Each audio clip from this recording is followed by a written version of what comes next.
This conference will now be recorded.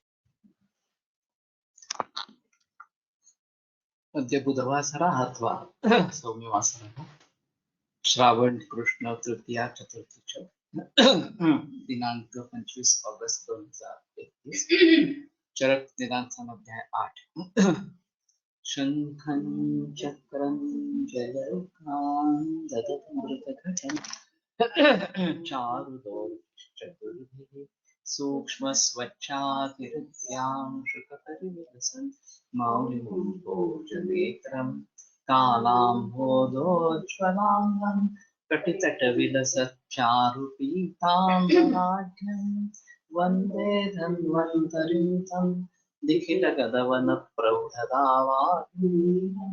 प्रौढदावाग्निं ब्रह्मणो हि समारब्धामात्रयेषूचिका अस्मदाचार्यपर्यन्तां वन्दे गुरुपरम्पराम् आयुर्वेदरतं वन्दे माधवाख्यं महागुरुम् आयुर्वेदामृतं सर्वं शिष्येभ्यो यः प्रदत्तवान् दृष्टाज्ञानी दृष्टकर्मा कृतकर्मा तथैव च अध्यापको भिषक्श्रेष्ठो महान् संशोधकस्तथा गुणैरेतैः समुदितैः यत्कार्यं प्रतनोति सः समृद्ध्यर्थं हि कार्यस्य वयं प्रयतामहे सरस्वत्यै नमो यस्याः प्रसादात् पुण्यकर्मभिः बुद्धिदर्पणसङ्क्रान्तं जगदध्यक्षमीक्षते आत्रेयं प्रथमं वन्दे आयुर्वेदजगद्गुरुम् आयुर्वेदामृतं सर्वं गृहीत्वा हि सुरेश्वरात् अग्निवेशादिकेभ्यो यत् प्रयच्छति सत्तमः प्रथमं तन्त्रकर्तारम् अग्निवेशं नमामि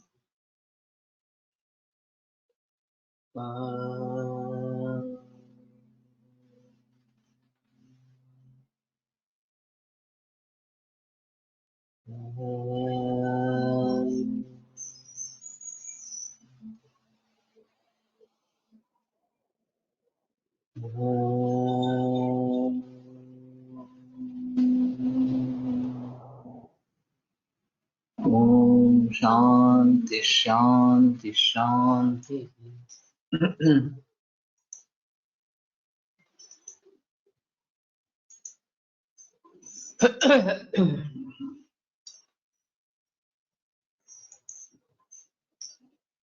सुखोपाय सुखसाध्य सुखोपाय कालेन अल्पेन साध्यते साध्यते कृचिर्साध्यस्तु यत्नेन वहता चिरात् तर्हि यः सुखसाध्यः व्याधिः सः सुखोपायः अल्पेन कालेन साध्यते यस्तु कृचिर्साध्यः सः यत्नेन महता चिरात् च साध्यते याति नाशेषतां व्याधिः असाध्य व्याप्य सौज्ञिक याप्य सौज्ञिकः यः व्याधिः स अशेषतां न याति तर्हि किमपि शेषरूपेण तिष्ठति एव इति परो साध्यः क्रिया सर्वा प्रत्याख्येयति वर्तते तस्मात् परः असाध्यः सर्वाः क्रियाः इति वर्तते अत एव स प्रत्याख्यः नासाध्य साध्यतां याति साध्यः याति तु असाध्यः असाध्यः कदापि साध्यतां न याति साध्यः तु असाध्यतां याति पादापचारः दैवात् वा यान्ति भावान्तरं तदा पादापचारः वा भवतु अथवा दैवं वा भवतु तेन गताः भावान्तरं यान्ति तर्हि तत्र अवस्थान्तरं संभवति तो सुख साध्य ये जो व्याधि है सुखोपाय अल्पकाल से साध्य होता है विषय साध्य जो है वो महता चिरेण यत्नेन महता चिरेण बहुत यत्नों के बाद दीर्घकाल में साध्य होता है और याप्य से अन्य कोई व्याधि हो वो पूरी तरीके से जाता नहीं है उसको असाध्य याप्य इस प्रकार से कहेंगे और उसके पर जो है वो प्रत्याख्येय है वो सभी क्रियाओं के पर निकल जाता है और उसकी कोई सिद्धि नहीं होती तो असाध्य जो है वो कभी भी साध्य नहीं होगा लेकिन जो साध्य है वो असाध्य हो सकता है अवस्थान्तर तक हो जाता है और उसका कारण पादापचार और दैव ये दोनों इस प्रकार के कारण बताए गए वृद्धिस्थान क्षय पादापचारमध्ये वृद्धिस्थान क्षयावस्थां रोगाणाम उपलक्षयेत् सुसूक्ष्ममुखी च प्राज्ञो देहाग्निबलते कसा। तो वृद्धि स्थान और क्षय ये अवस्थाएं रोगों के बारे में सुसूक्ष्म इस प्रकार की हो तो भी वो वैद्य प्राज्ञ वैद्य जान ले। एवं च देहाग्नि बल चेतसा, और उसी प्रकार देह अग्नि बल, तो देह बल अग्नि बल ऐसा भी हो सकता है। देह अग्नि और बल, तो बल में मानसिक बल भी समाविष्ट हो सकता है। तो उनका भी वृद्धि स्थान क्षय इस प्रकार से समझते रहे ताकि उसके अनुसार कुछ चिकित्सा करे। व्याध्यवस्था विशेषानि ज्ञात्वा ज्ञात्वा विचक्षण तस्यां तस्यां अवस्थायां चतुश्रेय प्रवृत्ति। व्याध्यवस्था विशेषज्ञ जो है कि कौन से व्याधि की किस प्रकार की अवस्था है, ज्ञात्या ज्ञात्वा विचक्षण, विचक्षण ये बुद्धिमान आदमी को कहते हैं, अपनी तरीके से सोचकर चिकित्सा करता है और उस अवस्थाओं में वो चिकित्सा करने वाला चतुश्रेय प्रपद्यते, चतुश्रेय कारकम चिकित्सित प्राप्यते बुध्यते। तो धर्मार्थ काम मोक्ष ये शायद हो गए, नहीं तो चतुश्रेय का मतलब क्या है ये थोड़ा देखना पड़ेगा कि जिससे कल्याण हो। इस प्रकार के चार बातें, चार प्रकार का कल्याण इस प्रकार से। तो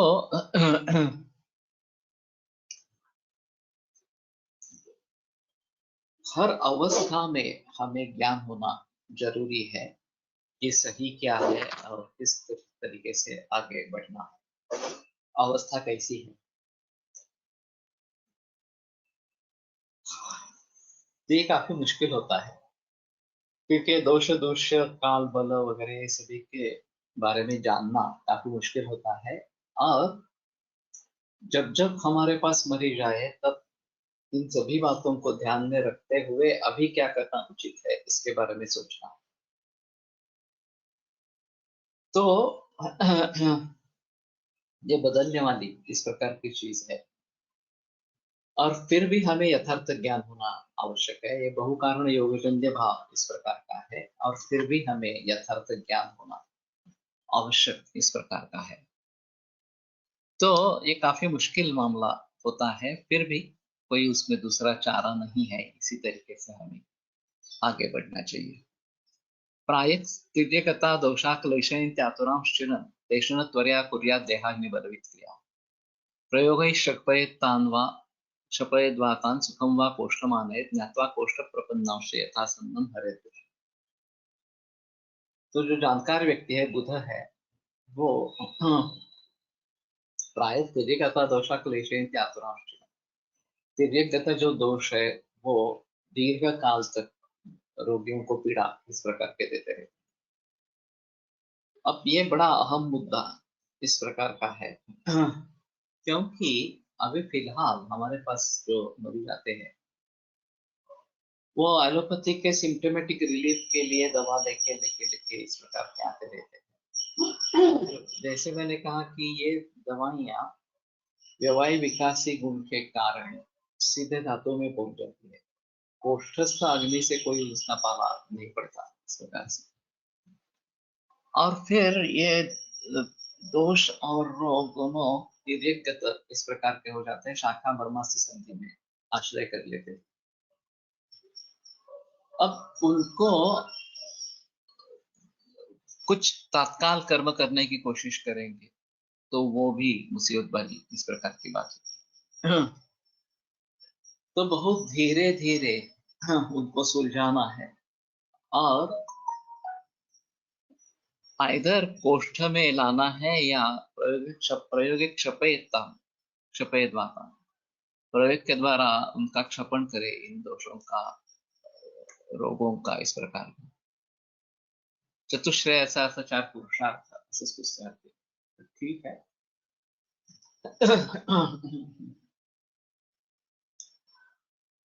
तो शायद यही अर्थ होगा, लेकिन कल्याण में इस प्रकार के चार भेद है क्या, ये थोड़ा सा देखना पड़ेगा, मालूम नहीं है। कुछ स्मृति ग्रंथों में वगैरह इस प्रकार के बारे में अगर कुछ जानकारी हो तो थोड़ी देखने की कोशिश करेंगे। तो प्रयोग ही क्षपयद वाता, एक तो प्रयोग के द्वारा उनका क्षपण करे, रोगों का इस प्रकार का या दोषों का इस प्रकार का। और देह अग्नि बलवित, ये व्यक्ति होना चाहिए कि इन सभी को ध्यान में रखते हुए धीरे धीरे उनको कैसे कम करना है, इस प्रकार से। सबसे अहम मुद्दा रहता है कि सिलेक्शन ऑफ मेडिसिन। एक तो डायग्नोसिस पक्का होना जरूरी कि ये इस प्रकार का रोग है, ये अवस्था है, आदमी की स्थिति ऐसी है, देह बल ऐसा है, मनोबल ऐसा है वगैरह, और इतने सारे कारण इतने वर्षों से चले आ रहे हैं। तो इन सभी के बारे में पूरी जानकारी होना, ये एक आम मुद्दा इस प्रकार का होता है। और फिर कैसे शुरुआत करेंगे, तो प्रायः एक रसशास्त्र का मेडिसिन ढूंढना, चाहे तो दो तीन भी कर सकते हैं, लेकिन कम से कम एक रसशास्त्र का मेडिसिन ढूंढना जो इस सभी के लिए, क्षपण यानी कि क्षय करना, तो उसको कम करना इस प्रकार का। तो फिर बाकी अनुबंधी जो चिकित्सा इस प्रकार की रहेगी, अनुपान है, मात्रा है, काल है, सहयोगी द्रव्य है वगैरह वगैरह, सब इन सभी को भली भांति सोचकर हमें इस निर्णय पर उतरना है कि बस इस प्रकार का प्रयोग दवाइयों का करना है। मैंने जो कल बात एक छेड़ी थी कि हमारा डोज बहुत ही कम होता है, ब्लड प्रेशर का भी कम था, और फणसलकर भी कभी कभी उपहास करते थे कि वो तुम्हारी ब्लड वाली मात्रा मत डालो, थोड़ी उससे ज्यादा मात्रा डालो इस प्रकार से। लेकिन फिर भी उनके मन में कोलटकर सर के प्रति बहुत ही आदर था, उसमें कोई संदेह नहीं, उनके अध्ययन के प्रति बहुत आदर था। तो कोलटकर सर ने यह जब जाना कि लोग इसका उपहास कर रहे हैं, तो फिर वो, अगर कोलटकर सर का कोई मरीज या मेरा कोई मरीज दूसरे कई व्यक्ति के पास जाता है, तो कई बार ऐसा होता है कि वो बोलते हैं उससे क्या होना, वो इतनी कम मात्रा देते हैं कि उससे कुछ होने वाला नहीं है इस प्रकार से। तो कोलटकर सर ने ये दवा बहुत महंगी है, ये दवा बहुत महत्वपूर्ण है, और इसलिए बहुत कम मात्रा में दी है, ऐसा बता के दवा दे दे। आप सोच समझ कर पूरी खोलना, और दवा पूरी की तरह पूरी की पूरी निगल जाए, इसके बारे में ध्यान देना इस प्रकार से। तो ये अगर सिलसिला रहेगा तो कोई तुम्हें कोसेगा नहीं कि इतनी मात्रा कम इस प्रकार की क्यों। लाडू काढ़े करके जो सर के एक मित्र थे, हाँ, वो दवा लेने के बाद बताते थे कि ये दवा अभी मस्तक में जा रही है, ये नीचे जा रही है, इस प्रकार से उनको वो अनुभूति होती थी कि दवा यहाँ पे काम कर रही है। तो एक बार उन्होंने कहा कि सुबह शाम दवा दी थी, तो लाडू काढ़े ने कहा कि शाम की दवा की मुझे जरूरत नहीं पड़ी, सुबह वाली दवा ने ही काम किया, दो बार दवा लेने की जरूरत नहीं। तो लेकिन ये खास व्यक्ति था, और व्यक्ति, और वो बता सकते थे, सभी लोग इस प्रकार से बताएंगे ऐसा तो नहीं है। तो ये सब जो बातें हैं वो तुम्हारा डायग्नोसिस का परफेक्शन कितना है, ट्रीटमेंट का परफेक्शन कितना है, और केवल दवाइयां मैं नहीं बोल रहा हूँ, तत्व ज्ञान जो है ट्रीटमेंट का, वो चिकित्सा किस तत्वों के आधार पर रहेगी, संतर्पण करना है, प्रत्यर्पण करना है,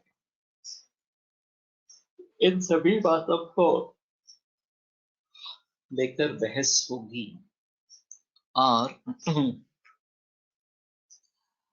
फिर दवाइयों का प्रबंध होगा। तो एक डोज से भी आरंभ होता है, यशस्विता मिलने मिलने मिलने लगती है, या राहत मिलने लगती है। तो जैसा ही पहला डोज लिया वैसे ही मरीज को अनुभूति हुई कि नहीं मैं ठीक हो रहा हूँ, कोई प्रॉब्लम नहीं है, दवा बहुत अच्छी काम कर रही है। तो ये स्थिति आनी चाहिए। और काय करोते हो रात रात कर्मान्य हम ज्यादा से ज्यादा एक दिन रात में दवा का असर होना चाहिए। और इतना होने पर भी सप्ताह में एक सप्ताह के बाद भी अगर गुण प्राप्त नहीं हो रहा है तो फिर दवाइयों में चेंज करना, नहीं तो दवाइयों में चेंज नहीं करना। दातार गुरु जी इसको वानर वैद्य भी कहते हैं कि ऐसे चाहते दवा मदद करें, तो ये वानर वैद्य की हो गया, ऐसा हो गया। तो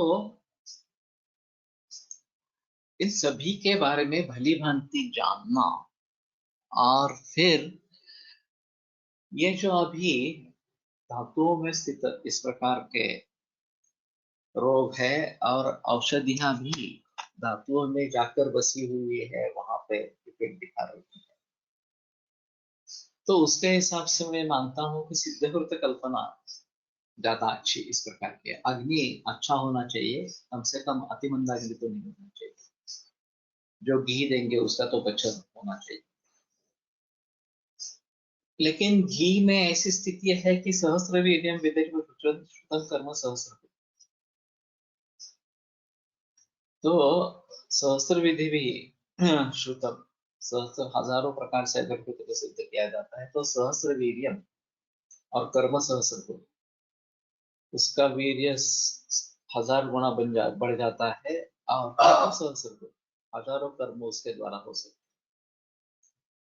तो खास करके धातुओं में स्थित इस प्रकार के दोष है, या दोष मर्म स्थान वगैरह इसमें स्थित अगर दोष है, तो वहां जाकर काम करने वाली कुछ दवा चाहिए। एक आसवारिष्ट कल्पना इसके लिए अच्छी है, नहीं तो विषद द्रव्य का प्रयोग इसके लिए अच्छा इस प्रकार का रहेगा, जिसमें व्यवहार विकासी गुण रहेंगे और वो धातुओं में सीधा पहुंच सकेंगे। अभी तो स्टेरॉइड डिपेंडेंट पेशेंट है, इंसुलिन डिपेंडेंट पेशेंट है, या एनर्जेटिक पर डिपेंडेंट है, थायराइड पर डिपेंडेंट है, वगैरह वगैरह। इन सभी मरीजों के बारे में हम कैसे सोचेंगे और किस प्रकार से क्षपयतन इस प्रकार का जो है कि उनका क्षपण, इन दोषों का क्षपण कैसे करें। तो अगर शरीर की रक्षा करनी है तो घृत का माध्यम अच्छा है इसके लिए, और वो अग्नि को भी बढ़ावा देने वाला इस प्रकार का है, रसायन है। तो सिद्ध कृतों का प्रयोग होना ज्यादा जरूरी इस प्रकार का रहेगा। वो मात्रा कितनी रखनी है, एक दो चम्मच ही रखना है या फिर ज्यादा मात्रा देनी है, ये आप केस टू केस डिसाइड करें, ये उसमें अहम होता है इस प्रकार का है। लेकिन फिर भी अभी देसी गाय के घी का ये प्रयोग होना चाहिए। मैंने इसके बारे में बात की थी कि देसी गाय का ही घी अगर हम उपलब्ध कराएंगे वाजबी दाम पर, योग्य दाम पर इस प्रकार, अभी तो वो 2000 से आगे बाजार में मिलता है। मुझे एक सोर्स गुजरात राजस्थान से मिला है, वो अभी 1200 का शुरुआत की थी, एक 1800 और ट्रांसपोर्ट इस प्रकार के देते हैं। और अभी मैंने ये शुरू किया है प्रचलन मेरे यहाँ कि महाकल्याण का गुरुत्व, भातृहरि गुरुत्व, सुकुमार का गुरुत्व, ये सब देसी गाय के घी में बना, और उसको कोडवर्ड देकर एस के गुरुत्व, डीजी गुरुत्व इस प्रकार के, भातृहरि गुरुत्व तो डीजी इस प्रकार के नाम देकर वो मरीजों को दे देना। क्योंकि अगर हम महाकल्याण का नाम से अगर दे देंगे तो लोग कंपेयर करते रहते हैं कि बाहर इतना सस्ता है, तुम्हारा इतना महंगा क्यों है वगैरह। वो ये नहीं समझ पाते हैं कि देसी गाय का घी और जर्सी गाय का घी इतने, इसमें कितना अंतर है। तो हम यहाँ कोकण में भी सोच रहे हैं कि ए टू डेयरी इस प्रकार की शुरू करने की, और घी ये अहम प्रोडक्ट रहेगा। और सिर्फ घी बनाने के बजाय वैल्यू एडिशन करके औषधि सिद्ध घृत इस प्रकार के बनाएंगे तो ज्यादा बेहतर इस प्रकार का होगा। और एक जैसे प्रीमियम क्वालिटी और नॉर्मल क्वालिटी, ऐसा धूपापेश्वर ने किया है स्वर्ण युक्त सभी कल्पों में प्रीमियर क्वालिटी इस प्रकार की बताई गई है। वास्तव में प्रीमियर क्वालिटी नॉर्मल क्वालिटी है, इसको कम करके स्वर्ण वगैरह का प्रमाण कम करके नॉर्मल क्वालिटी में बनाएंगे इस प्रकार से। तो उसी प्रकार से प्रीमियम मेडिकेटेड घी ये ब्रांड नेम होना चाहिए कि जो देसी गाय का बना हो, देसी गाय के घी का बना हो। और फिर बहुत सारे घी प्रचलन में है, साउथ की बहुत सारी कंपनियां बहुत सारा घी बनाते हैं, वो अगर इस प्रकार से करते हैं। अभी देसी गाय का दूध का उत्पादन बढ़ रहा है, घी भी बढ़ रहा है, तो जो वैद्य इसको प्रयोग में लाना चाहते हैं, जो वैद्य या जो आम लोग इसको पसंद करते हैं, उनके लिए ही सही शुरू शुरू में। लेकिन प्रीमियम घी इस प्रकार का होना जरूरी है। एक्सपोर्ट के लिए भी इसके लिए काफी मार्केट है। स्वामी स्वा केंद्र दिंडोरीचे गीर गाईचे घृत 700-750 रुपये पर केजी देतात, पण चांगलं प्रश्न नाही, प्रत्यक्ष जाऊन घ्यावे लागते। अजीब है। वहां कोई अगर वैद्य है, या वैद्य भी होने की जरूरत नहीं है, कोई व्यवसायी जो ट्रांसपोर्ट की व्यवस्था करे, तो अभी मेरे यहाँ 20 किलो में मंगाता हूँ, एक साथ में 5-5 किलो के 4 डिब्बे इस प्रकार से। और हर हफ्ते में 2 हफ्ते में 20-20 किलो मंगाता रहता हूँ।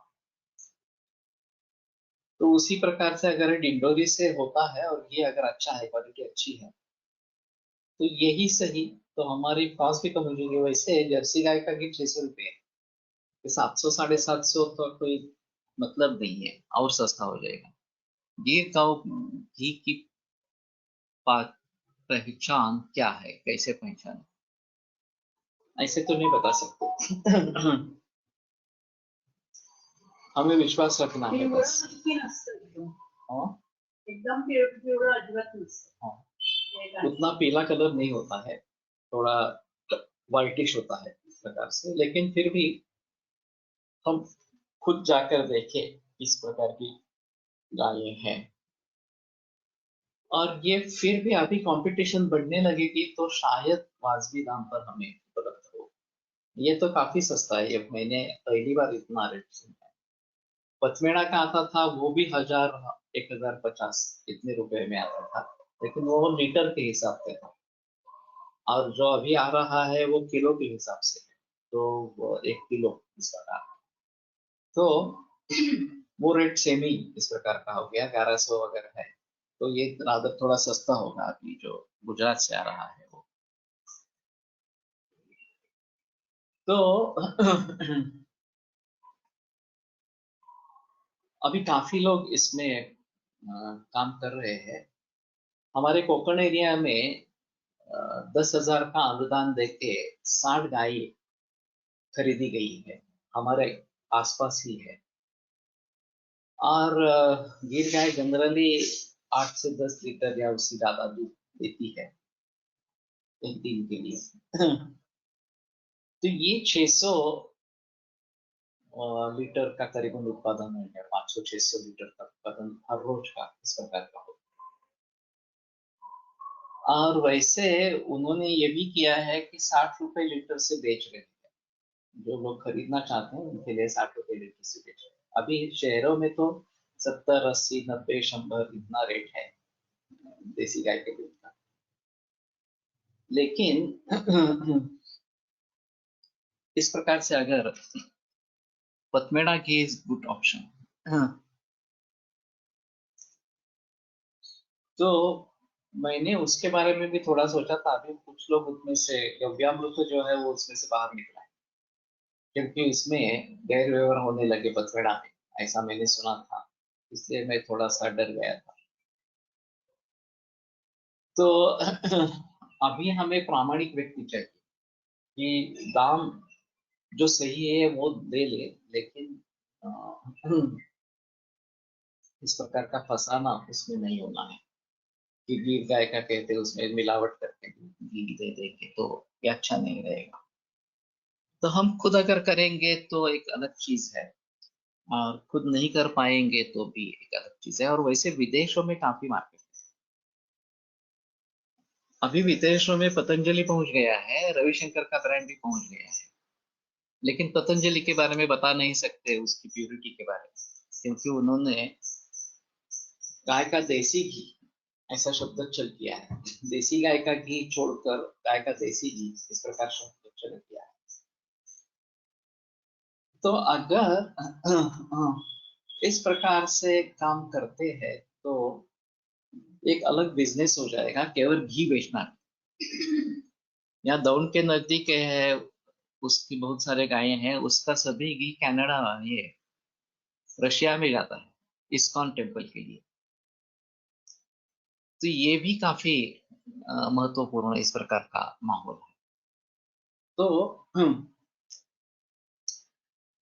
अगर इस प्रकार से देसी गाय के घी का एक्सपोर्ट करते हैं, उसमें तो शेल्फ लाइफ है, उसमें प्रॉब्लम नहीं। देसी गायच्या दह्याचे काही वेगळे गुणधर्म नाही ना? हाँ, दह्याचे वेगवेगळे गुणधर्म असं काही कुठे आलेलं नाहीये. नाही, दह्याचे गुणधर्म दुधाप्रमाणेच आहे. नाही नाही नाही म्हणजे देशी गायच्या दह्याचे वेगळे, म्हशीच्या दह्याचे वेगळे. तेच ना, मूळ दुधाच्या गुणधर्माप्रमाणे राहतात असा. त्यामुळे दूधच जर चांगलं नसेल तर दही चांगलं नसतंच, तर दूध चांगलं असेल तर दही पण चांगलं असतं, दोन्ही वाइस वर्सा. तो ठीक है, मैं सोचता हूँ कि ऑप्शंस ढूंढते रहे, और इस प्रकार के A2 डेयरी वो चलाना चाहते हैं वहां पे, दीनदाल वाले। और थोड़ी संख्या बढ़ जाए, 100 तक पहुंच जाए तो 1000 लीटर दूध हर दिन का प्राप्त होने लगेगा, और करीबन 30 से 35 लीटर से दूध से 1 लीटर घी मिलता है, ऐसा है। तो उस हिसाब से हर रोज करीबन 30 लीटर घी बनेगा, इस हिसाब से अगर होगा। और उसका जो खर्चा है गाय को पालने का वगैरह इस प्रकार से, वो सभी ध्यान में रखते हुए या नैसर्गिक चारा इसको दे देंगे। ये पतंजली संकरित गायीचे देतात, बरेच प्रमाणात दुसऱ्याकडून घेऊन पॅक करतात, ये मैंने भी सुना है, इसलिए उसके ऊपर भरोसा नहीं रख सकते ऐसा। और इसमें प्रामाणिकता होनी चाहिए कि मेरे पास है, नहीं है, नहीं है तो नहीं है, इसमें कोई संदेह नहीं होना चाहिए, पता नहीं। लेकिन कुछ भी बेचना आरंभ करेंगे तो विश्वास ही उड़ जाएगा इस पूरे सिस्टम का, तो हमें उसके बारे में सजग होना चाहिए। और वैसे हर दिन अगर 30 किलो घी बनता है इस प्रकार से तो काफी अच्छा हो जाएगा। ये जो कंपनियों की जो डिमांड है वो पूरी कर सकेंगे, कम से कम प्रीमियम क्वालिटी शुरू कर सकती है कंपनियां, तो बाकी सब तो करते ही है, सिर्फ ये घी जो बेस है वही अच्छा इस प्रकार का होना चाहिए। हाँ, तो ठीक है, इन सभी के बारे में सोचना पड़ेगा। तो मैं निकला था कि घी, देसी सिद्ध घी एक अच्छा ऑप्शन है, धातु स्थित और मर्म स्थित इस प्रकार के अगर दोष है। सुखम व कोष्ठमानीय, नहीं तो उनको कोष्ठ में लाना चाहिए, ज्ञात्वा कोष्ठ प्रपन्नास्तन यथा सन्नम हरेत्। और फिर एक बार जो कोष्ठ में आ जाएंगे तो यथा सन्नम जो नजदीकी मार्ग है उस मार्ग से उनको निकाल देना। तो ये एक अहम मुद्दा है कि एलोपैथी की ट्रीटमेंट बरसों बरसों तक लेने के बाद जब मरीज हमारे पास आते हैं, मूल रोग भी मिटा नहीं है, केवल सिम्टमेटिक रिलीफ देते आ रहे हैं और दोष काफी मात्रा में शाखा मर्माशय संधि में स्थित है, तो इनको कैसे शमन करें उनका, या फिर कैसे ओष्ठ में लाए इस प्रकार से। तो ये घी एक अप्रोच होगा और आसवारिष्ट एक अप्रोच होगा कि जो सीधे वहां पे पहुंचकर अपना कार्य दिखा सके। तो मैं समझता हूँ, मैंने अभी ये प्रचलन में मेरे नहीं है आसवारिष्टम का इतना प्रयोग इस प्रकार से, लेकिन इसके बारे में सोचना जरूर पड़ेगा। नानो ट्रेडिशन में यह है, एक अवलेह है, पिपली रसायन कुछ लोगों के लिए है, आसवारिष्ट हर व्यक्ति के लिए है, केवल बहुत ही पित्त का संबंध हो तो ही नहीं देना है, नहीं तो देना है, हर व्यक्ति को आसवारिष्ट देना है। और घी का भी प्रयोग इस प्रकार अनुपान के रूप में इस प्रकार।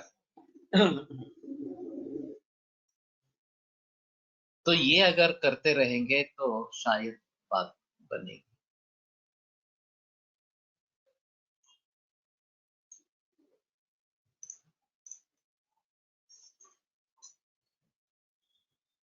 ज्ञानार्थं यानि चोक्तानि व्याधिलिंगानि संग्रहे तदा व्याधयस्ते तदा तेषु लिंगानि इष्टानि नाम्नि।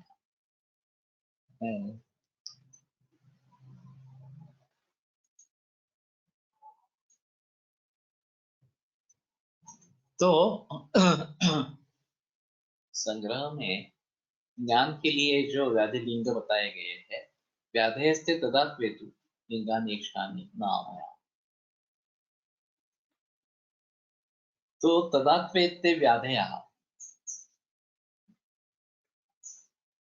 तदा त्वेतु लिंगानि इष्टानि नामयाः, लेकिन अन्यथा ये ते व्याधया एव, वो वास्तव में रोग ही है, व्याधि ही है। तो संग्रह इति व्याधि निदानादि संग्रहे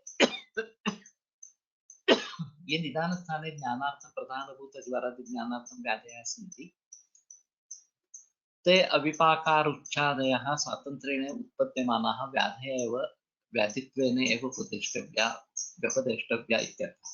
तदा त्वेतु लिंगानि यदा ज्वरादिपरतन्त्रा जायन्ते अरुच्छादयः तदा पारतन्त्र्यात् लिंगानि एव ते न अमयः। अमयो हि स्वतन्त्रः स्वचिकित्साप्रशमनीयो भवति आयुर्वेदस्थितिः। ज्वरलिंगरूपाः तु अरुच्छादयो ज्वरचिकित्साप्रशमनीया एव इति भावः। तो ये भी एक अहम मुद्दा है, और जैसे मैं बताता आ रहा हूँ कि हमें एलोपैथी से टक्कर लगी है, इसमें कोई संदेह की बात नहीं है, वही एस्टेब्लिश सिस्टम है। और वो एस्टेब्लिश क्यों हो गई? तो सिम्टोमेटिक रिलीफ के जरिए एस्टेब्लिश। लोग सिम्टोमेटिक रिलीफ और वास्तविक चिकित्सा इसमें अंतर नहीं कर पाए, वो सिम्टोमेटिक रिलीफ को ही चिकित्सा समझने लगे, और फिर एलोपॅथी एस्टॅब्लिश होगी। ये घृतासाठी बाटली काचेची असावी की प्लास्टिकची? बाजारात शक्यतो प्लास्टिकची, आइडियली काचची होनी चाहिए। अगर प्लास्टिक का प्रयोग करना ही है तो फूड ग्रेड प्लास्टिक होना चाहिए कांसे का।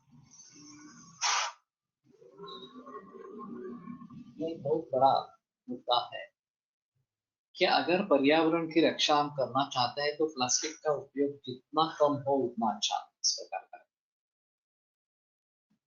और कांच उसमें अच्छी है, सिर्फ ये फूटने का जो खतरा रहता है ट्रांसपोर्टेशन में खास करके।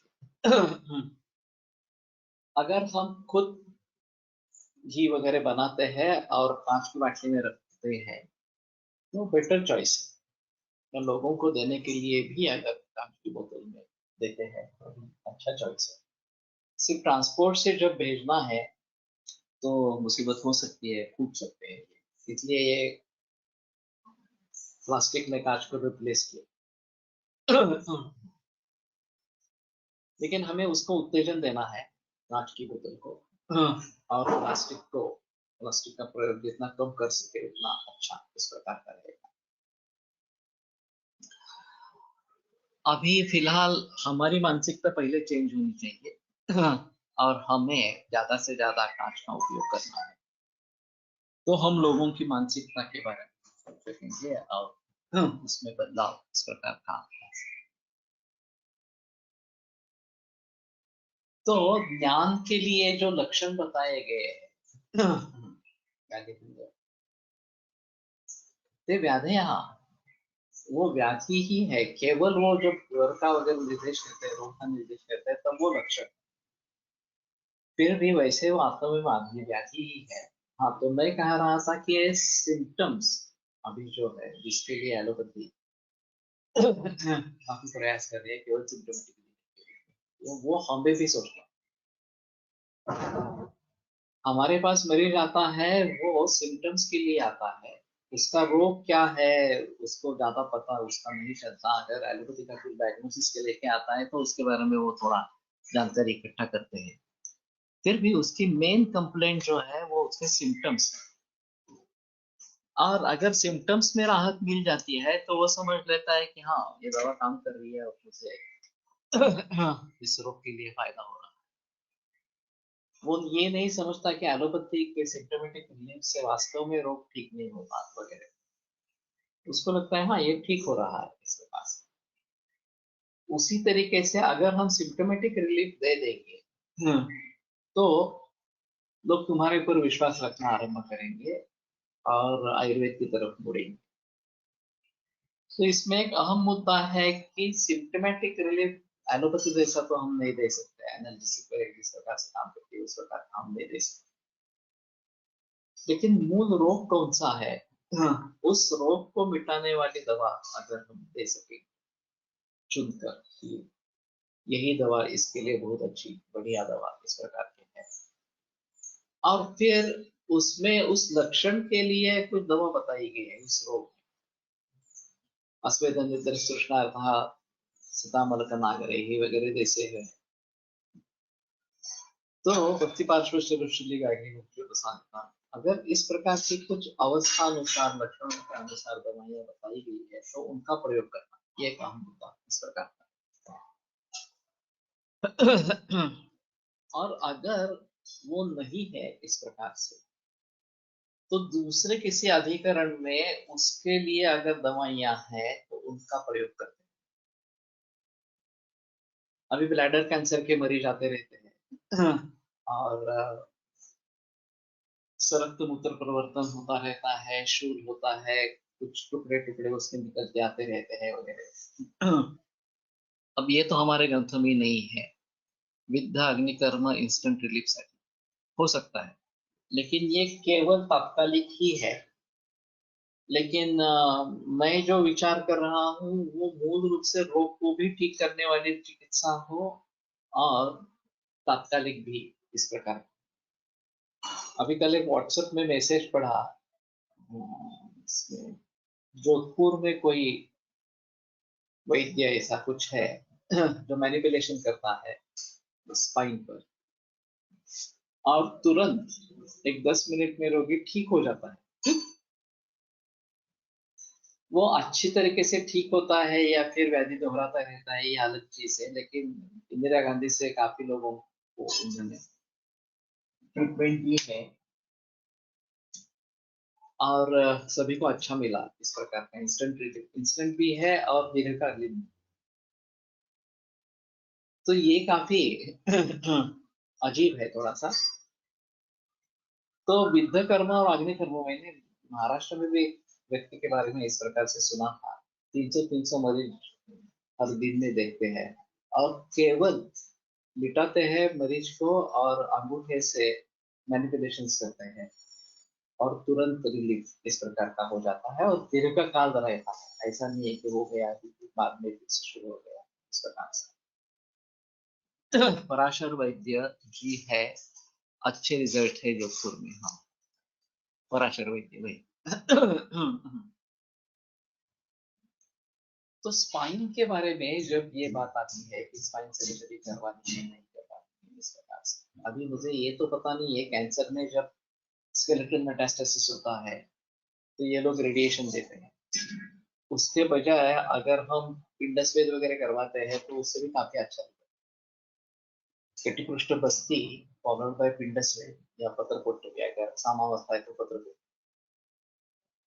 तो कोई नुकसान नहीं होता, रिलीफ हो जाता है। इसमें संदेह नहीं है।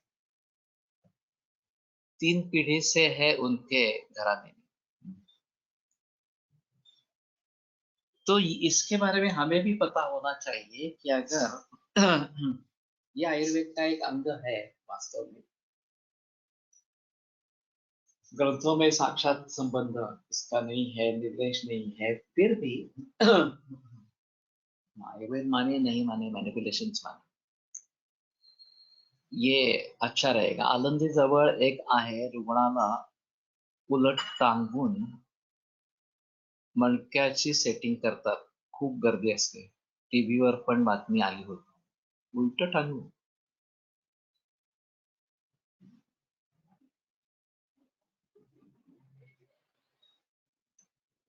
जो दौड़ा जीव है. अभी इसके साथ में अगर हमारी पथ्यापथ्य संकल्पना या कुछ दवाइयाँ पेट में देने के लिए इस प्रकार की होगी तो ज्यादा अच्छा इस प्रकार का. यहाँ विमय महाराज है पुणे में, जो 6 पीढ़ियों से मसाज करते रहते हैं और मुक्त करते रहते हैं, समाज सेवा करते, वकील है.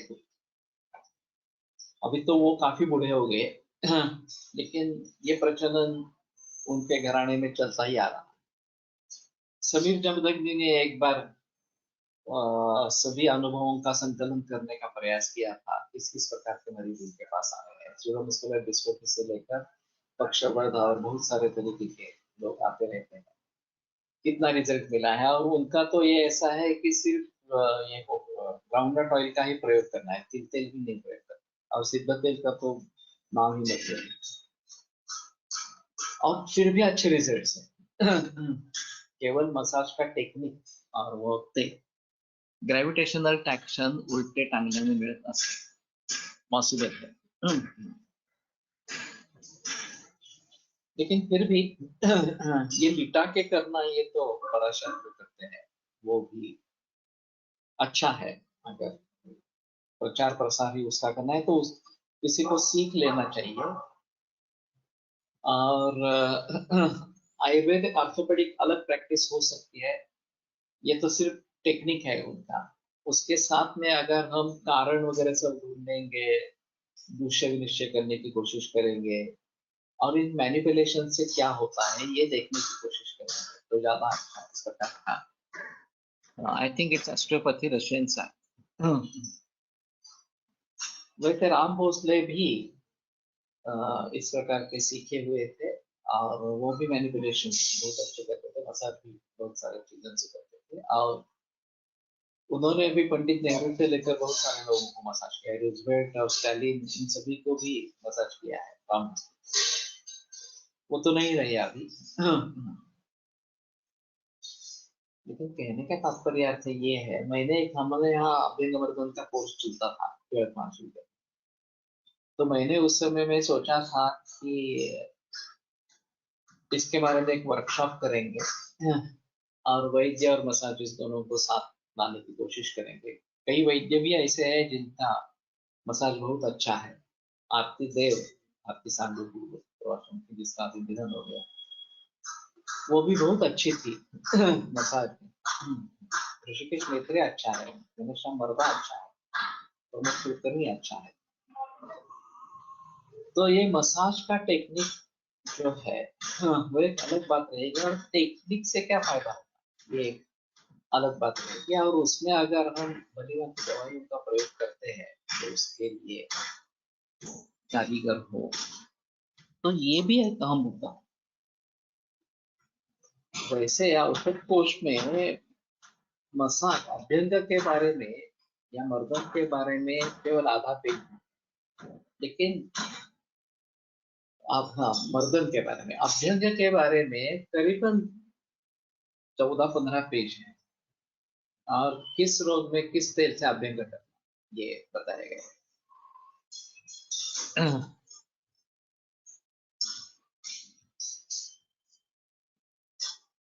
Osteopathy is a way of detecting, treating, and preventing health problems by moving, stretching, massaging a person's muscle and joints. Osteopathy is based on the principle that the well-being of an individual depends on their bones, muscles, ligaments, and connective tissue functioning smoothly together.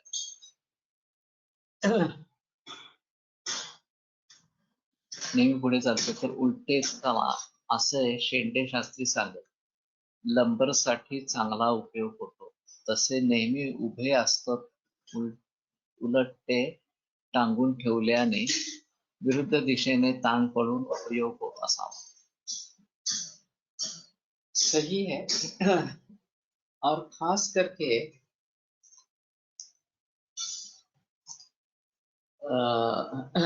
Lumbar spine के लिए ज्यादातर आगे झुकने से ज्यादा तकलीफ होती रहती है. आप पीछे की तरफ झुकेंगे तो रिलीफ होता है. तो जब उल्टा चलते हैं तो उसमें रिलैक्सेशन आ जाता है. और उसी प्रकार से ये बैकवर्ड बेंडिंग वाले जो आसन है, भुजंगासन, धनुरासन वगैरह, वो अच्छा इस प्रकार के काम करते हैं. तो जैसे एनालिटिक्स आ गई वैसे एलोग्रुप्ते में बड़ा टर्न अप आ गया. और जिस व्यायाम वगैरह के बारे में सोचना ही नहीं सुझाव देना है, योग के बारे में सुझाव नहीं देना, बल्कि ऑपरेशन करवाना, इस प्रकार का सुझाव देना, ये अभी सब टेक्नोलॉजी ड्रिवन हो गया या फिर फार्मेसी ड्रिवन इस प्रकार का हो गया. और इससे समाज का काफी नुकसान इस प्रकार का हुआ. तो मैं थोड़ा सा सोच रहा हूँ कि आयुर्वेद एक शास्त्र इस प्रकार की नई ऑडियो सीरियल शुरू करना चाहता हूँ. मैंने पहले सोचा था कि मानसिक आरोग्य के बारे में थोड़ा सोचेंगे, 36 या 63 इस प्रकार का, लेकिन मुझे इसमें थोड़ा अभ्यास करना पड़ेगा, कुछ किताबें वगैरह पढ़नी पड़ेगी. ये तो मैं ऐसे ही बोल सकता हूँ आयुर्वेदिक शास्त्र के बारे में. और उसमें भी काफी दिलचस्प बातें हो सकती है, काफी अनुभव बताए जा सकते हैं. तो एक सर्वसमावेशक शास्त्र इस प्रकार से अगर कहने की कोशिश करेंगे तो ज्यादा अच्छा इस प्रकार का होगा. और बेसिकली ये साइंटिफिक सिस्टम है, ये बताना बहुत जरूरी है इस प्रकार. ये केवल कुछ रोग के लिए कुछ नुस्खे है इस प्रकार की बात नहीं है. ये समाज तक पहुंचना बहुत जरूरी इस प्रकार का है. तो अभी की साइंटिफिक कम्युनिटी के लिए इसको किस प्रकार से बताएं, ये अहम मुद्दा इस प्रकार का रहेगा. और ये भी सभी जो बातें हैं वो लोगों के सामने आनी चाहिए. अभी मीडिया के जरिए काफी फर्क पड़ रहा है और एक्सपोजर मिल रहा है आयुर्वेद, लेकिन इसको भली भांति अगर आगे बढ़ाना है, साइंटिफिकली बढ़ाना है, तो हमें काफी प्रयास करने पड़ेंगे और काफी कुछ सीखना पड़ेगा इसके बारे में. तो हमें मूल रूप से चिकित्सा करनी है, ये सबसे अहम मुद्दा इस प्रकार का. और जब तक ये नहीं करेंगे तब तक ये सिलसिला ऐसा ही चलता रहेगा. तो विकाराः प्रकृतिश्चैव द्वयं सर्वं समासतः तद्धेतु वशगम हेतुः अभावान् मानुदत्. फिर से एक बार स्वभाव परमवाद के बारे में बात करते हैं. विकार और प्रकृति ये दोनों संक्षेप में बताया जाए तो हेतु वशक, हेतु उनके आधार पर है, हेतु के अधीन है। हेतु हो अभावान नाम वर्तते, अगर हेतु का अभाव हो जाता है तो ये इसके नहीं है। तो मूल रूप से अगर चिकित्सा करनी है तो संक्षेप क्रिया एवं निदान परिवर्तन, निदान परिवर्तन सबसे अहम है, और इसलिए निदान को ढूंढना बहुत आवश्यक है। निदान को ढूंढेंगे ही नहीं, कुछ कोशिशें ही नहीं करेंगे और सिर्फ सिम्टोमेटिक रिलीफ में चले जाएंगे तो ये साइंटिफिक नहीं होगा। और यही मुद्दा समाज के सामने लाना बहुत जरूरी है। लोगों में ये जो प्रचलन हो गया कि एलोपैथी के लिए परहेज की कोई जरूरत नहीं रहती, बस दवा दे दो आप ठीक होता, आप ठीक नहीं होते, आपके सिम्टम्स सप्रेस हो जाते हैं, बस इतना है। लेकिन लोग जानते ही नहीं है ये बात इस प्रकार से। और हेतुओं को टालना, हेतुओं को ढूंढना और उनको टालना ये कितना अहम है, ये लोगों को पता ही नहीं है। तो उसके बारे में अगर बहस करता रहूंगा तो ज्यादा बेहतर इस प्रकार का होगा। तो अभी मैं सोच रहा हूँ कब से शुरू करूँ। तत् हेतु वशकम, ये दोनों जो है, स्वास्थ्य भी हेतु वशक है और ये भी हेतु वशक इस प्रकार का हेतु क्या है। तत्र श्लोकाः हेतुः पूर्वरूपाणि रूपाणि उपशयस्तथा संप्राप्ति पूर्व उत्पत्ति सूत्र मात्रं चिकित्सिता। हेतु पूर्व रूप उपशय संप्राप्ति, पहले उत्पत्ति कैसी हुई और चिकित्सा का केवल सूत्र। वरादीनां विकाराणाम अष्टानाम साध्यता, अच्छा वरादि 8 विकारों के बारे में उसकी साध्यता और बाध्यता न होना। पृथक एक एक चोक्ताः हेतु लिंगोपशान्तया, और अलग अलग एक एक करके हेतु लिंग और उपशांति बताए गए हैं। हेतु पर्याय नामानि व्याधीनां लक्षणस्य च निदानस्थानम् एतावत् संग्रहेण उपदिश्यते। हेतु पर्याय नाम व्याधि का लक्षण इस प्रकार से निदान स्थान अभी यहाँ पे पूरा हो गया। इति अग्नेवेश कृते तंत्रे चरक प्रति संस्कृते नन्नानि स्थाने अपस्मारं निदानं नाम अष्टमोऽध्यायः निदान स्थान समाप्त। अगला जो है वो विमान स्थान है। विमान स्थान प्रथमोऽध्यायः अर्थात रसविमानं व्याख्यास्यामः इति स्मः भगवान् आत्रेयः। यह खलु व्याधीनां निमित्त पूर्व रूप उपशय संप्राप्त संख्या प्राधान्य विधि विकल्प बल काल विशेषान् अनुप्रविश्य अनंतरम दोष भेषज देश काल बल शरीर सार आहार सात्म्य सत्व प्रकृति वैसा मानम अवेत मनसा यथावच नेयं भवति विशेष दोषादि मान ज्ञानायुक्त क्रियाया। तो ये व्याधियों के बारे में बात होने के बाद, जानकारी होने के बाद अभी दोषों के बारे में भी जानकारी होना बहुत जरूरी है। कि मानव जो है दोषादि मान ज्ञानायत्त क्रियाया, क्योंकि दोषादि मान के ज्ञान के आधार पर क्रिया होती है, चिकित्सा होती है। नहीं अमानज्ञो दोषादीना विषक व्याधि निग्रह समर्थो हो, जो दोषों के मान के बारे में जिसको जानकारी नहीं है वो व्याधि निग्रह समर्थ नहीं हो पाएगा। तस्मात् दोषादिमान ज्ञानार्थम विमान स्थान उपदेक्षाम और निवेश, और इसलिए दोषादि मान बताने के लिए ये विमान स्थान बताते हैं।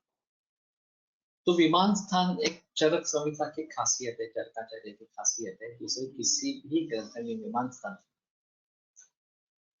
और विमान शब्द से संदेह हो सकता है ये एरोप्लेन वगैरह बारे में कुछ है क्या, लेकिन विशेषण नियते न्यायते अनेन, जिससे विशेषतः मान देखा जाता है वो विमान इस प्रकार का बताया जाता है।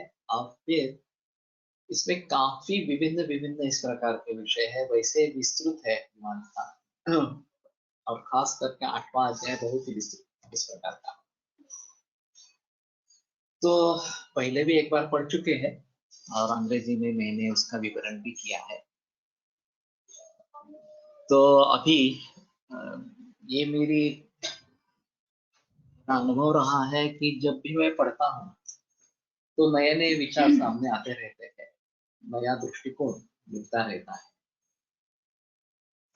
तो कितनी बार आप पढ़ेंगे उतनी बार कुछ ना कुछ अलग इस प्रकार का आपको प्राप्त होगा। इसलिए चरक का अध्ययन निरंतर चलते रहना चाहिए। बाकी ग्रंथ आएंगे जाएंगे इस प्रकार से, लेकिन चरक का अध्ययन जो है निरंतर चलता रहना चाहिए, ऐसे ही स्थिति रहेगी। और आगे शायद कुछ खास सूत्रों के बारे में जरा बहस करेंगे। ये तो पहला भी यही चरक पूरा होने में काफी बरस लगेंगे, 2-3 बरस तो ऐसे ही निकल जाएंगे दूसरी बार जब चरक पढ़ रहे हैं इस प्रकार से। तो ठीक है, मैं समझता हूँ कि ये अच्छा रहेगा, और 3 दिन में बाकी जो ग्रंथ है वो करते रहेंगे, वो ज्यादा बेहतर इस प्रकार करें। तो आज यहीं पे रुकते हैं। दोपहर में योग सूत्र, पतंजलि योग सूत्र का वाचन होगा। आयुर्वेद प्रकांडो निगदितैः शल्यतंत्र प्रधानः शिष्येभ्यः शाश्वतोऽयं निखिलजनकृपा व्याप्तचित्तेन येन आयुर्वेदस्य वाञ्छन् पुनरपि भुवने काञ्च सुष्ठु प्रतिष्ठां श्रेष्ठं धन्वन्तरिं प्रणमति च सदा वैद्यवर्गो हिन्दु।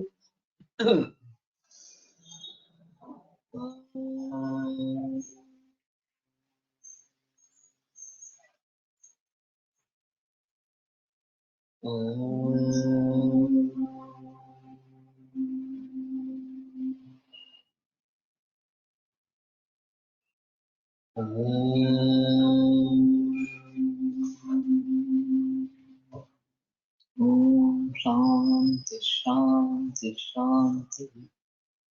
विरम्यते व्याख्यान व्यापार